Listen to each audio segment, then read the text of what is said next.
After a loss to the Houston Texans on Sunday Night Football, the Chicago Bears realized a lot of things offensively that they have to improve on for the upcoming stretch of games.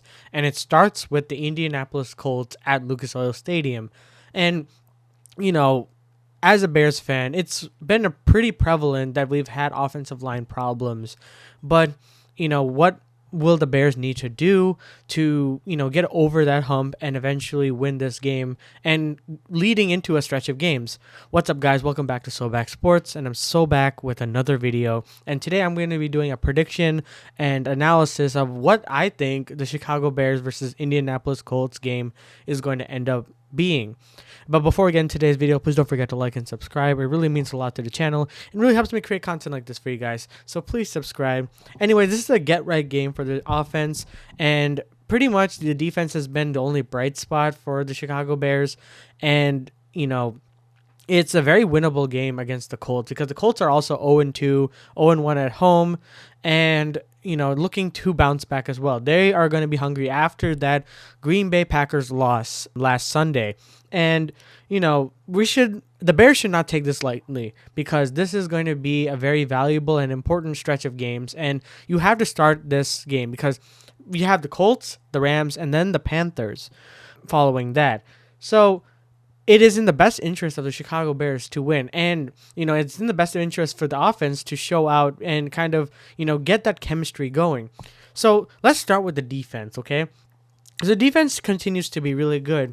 The Bears are currently top 10, ranking number 8 with 277 passing yards allowed and 3 total touchdowns allowed. And that's pretty solid. I think the one thing that everyone's been noticing is how good our defense has been. And looking on the other side of it, the Colts ranked 31st in total defense and with 400 total yards given up and 4 touchdowns given up as well.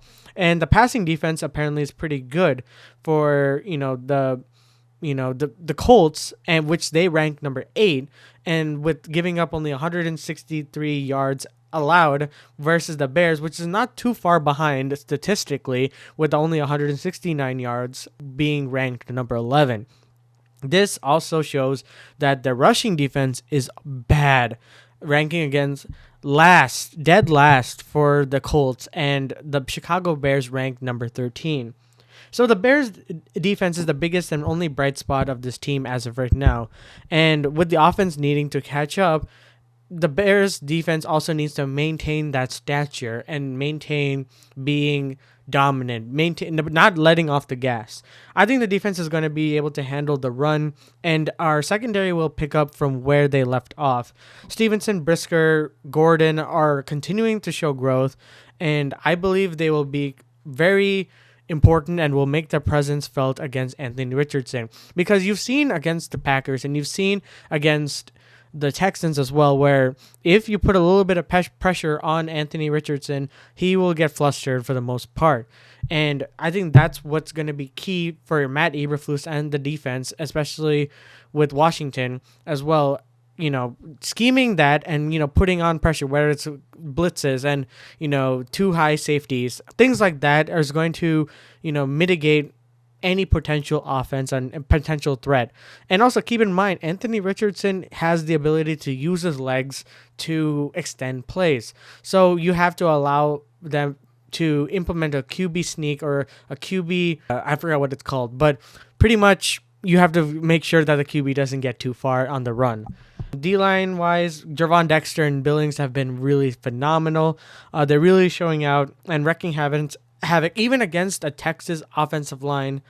Getting 3 sacks against CJ Stroud was very phenomenal, especially for this D-line. So you love to see what, that happens. And, limiting AR to going on the run and making him uncomfortable is going to be priority.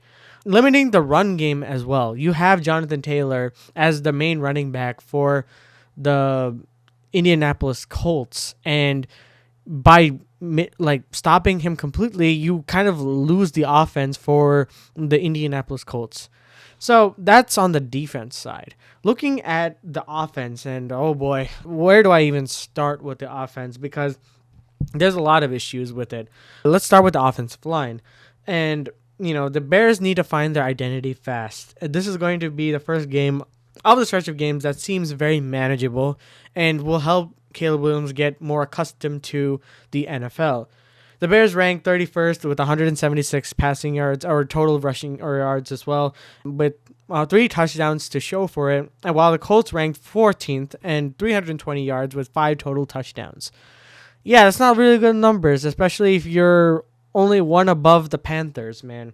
So that needs to be fixed. The offensive line needs to be addressed, and it's a serious concern. Waldron needs to play better, better play calling, and no more vanilla and predictable plays. Stop with the screen passes. Stop with the check downs and stuff, and especially. Yes, check downs and screen passes are important, especially for short gains and short yardage situations.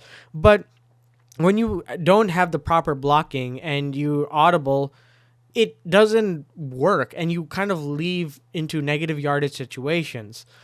Caleb Williams also has to play better and has to improve and show an improvement over the last 2 games. However, still hasn't thrown a passing touchdown, even though there was a moment against Rome could potentially gotten their first touchdown, and the week before with Keenan Allen dropping a pass. So drop passes are pretty prevalent on this team, but he still needs to get a touchdown nonetheless. And you got to stop with the bad interceptions. I know it was late in the game, but Caleb Williams made 2 very, very egregious interceptions, and I know he was trying to extend the play, and but it was triple coverages. I get it. Like you're down, you're trying to make a hero play like you did at USC, but this is the NFL. It's a little bit different. I'm not too worried about that because at least he's doing much especially when he's getting pressure 36 out of the 40 something passes he made. You can't really do much about that. Kmet needs to also be implemented and more involved. He also needs to block better because I saw some of his blocking plays and they were not that good. Colts D-line is currently hurt right now. They've had a lot of injuries and significant injuries, so it's going to be a lot easier to manage for this offense, and they need to capitalize on that. Keenan Allen should be healthy. He was supposed to be ready for this game, but they ended up resting him, so he should be okay to go. I think the injury report hasn't been out yet, but based on what I know, I think he's going to be fine. The running backs as well have to also show out. Swift had a poor performance last game and needs to be utilized properly. Also needs to run the ball better. I mean, all really depends on an offensive line to help you and, assist you, giving you the proper gaps to make your runs. But, maybe if you're not able to get that, scheme better outside of the pocket, Maybe that's a consideration for Waldron. Roshan, where has he been? I don't know. I'm still trying to find him.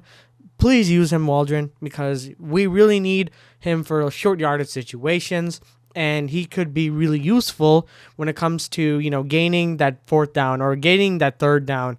And Khalil Herbert, also continue to use him more. It will only benefit Caleb and get him into a rhythm, and especially on 1st and 2nd down, if you're going to run the ball back to back, it's going to be important. And at the end of the day, I could say all what he can do with the wide receivers, with the running backs, with the tight ends, but it doesn't matter if the offensive line isn't schemed properly and everyone loses their battles. Tevin Jenkins has to play better. Darnell Wright needs to stop making mistakes. Shelton, just do something, please. Don't be a piece of paper, okay? There's no point. And Nate Davis, I'm not even going to talk about him because there's no point in mentioning him. He just needs to do something. And I think Nate Davis has proven to be the Chase Claypool of this year, and I don't like that at all. But, it all ends up on Chris Morgan's shoulders because this dude does not know how to scheme whatsoever. He's been on the team for 3 years. I already made an entire video talking about my complaints about him, and as long as we improve the offensive line to 50% or 60% capacity, then we have a chance to have some level of offense. But utilize the short game. I think that's going to be really important as well. Getting the ball out fast. Caleb ranked 6th out of all the quarterbacks with total time to throw, and he just has to get it out faster, I guess. But there's really nothing much you can do with that or faster because you don't have an offensive line. Anyways, that's it for all this. The key takeaways are really, keep playing great defense, that keep pushing the pedal on that, making Anthony Richardson uncomfortable, improve offensive line scheming, and then Caleb and the offense just needs to click and they just need to gain that chemistry. But yeah, that's about it for this video. And I guess my prediction is I predict that the Chicago Bears win this game by a 1-score game because I think it's going to be a lot closer, even though the Bears are going to be offensively better. I think it's going to be 21-14. The Chicago Bears take this. And that's about it for today's video. Please don't forget to like and subscribe. It really means a lot to the channel. And go follow the podcast as well. Follow me on Twitter as well. I'm very active on that. And as always, I'll see you guys in the next one.